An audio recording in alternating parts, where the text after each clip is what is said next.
আমি বলি আর না বলি দোষ আমারই পড়বে মুক্তির ব্যাপারে। আমার ওরা কিন্তু সাহস পেত না আগে নির্বাচন করার, কিন্তু এখন সাহসটা পাচ্ছে। কেন জানি একটা উদাসীনতা কাজ করে। আজকে আসার আরেকটা কারণও নিশ্চয়ই আছে। আমার এই জাকির আমার সাথে নির্বাচন করেছিল জাকির, আজকে ক্যান্সারে আক্রান্ত হয়ে ও ইন্তেকাল করেছেন। আল্লাহ তাকে জান্নাত নসিব করুক। কারণ এই ক্যান্সারে আমার মাও ইন্তেকাল করেছিল, it's very long time ago. কারণ আমি এটা বুঝি, আমি সব কিছু আজকে মুক্তি যখন আমাকে জানালো, আমি একবার কিন্তু ঘুরে গেছি। আমার আজকে এখানে আসার প্রথমত ভালোবাসাটা কাজ করেছে জাকিরের জন্য, যে জাকিরকে একটু সম্মান যদি করতে পারতাম। আর সেকেন্ড মানে এখন হয়েছে কি জানেন, আমি বলি আর না বলি দোষ আমারই পড়বে মুক্তির ব্যাপারে। আমার তো ভাই এখন বইলে কোনো লাভ নেই।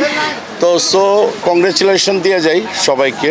আর আল্লাহ যেন 3 তারিখে ভোট দিতে আসলে মিলেমিশে সব জায়গায়, মানে আমি যে কোনো প্যানেলকে একচ্ছন্ন আমি ভোট দিব তা কিন্তু বলতে পারছি না, কিন্তু বাট সুন্দর একটা ভোট যেন দিতে পারি।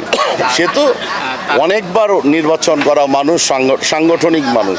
আসলে এখানে একটা খালি কথা বলি, মানে একটু আমি স্পষ্ট করে, যারা সাংগঠনিক, যারা শিল্পী সমিতি নিয়ে যারা কাজ করবে ওদেরই আসা উচিত। যেরকম আমি বিশেষ করে আমি সাংগঠনিক, এই সাংগঠনিক ওখানে ওই প্যানেলও আছে খুব সাংগঠনিক, সবাই সাংগঠনিক ছাড়া অহেতুক এসে লাভ নেই।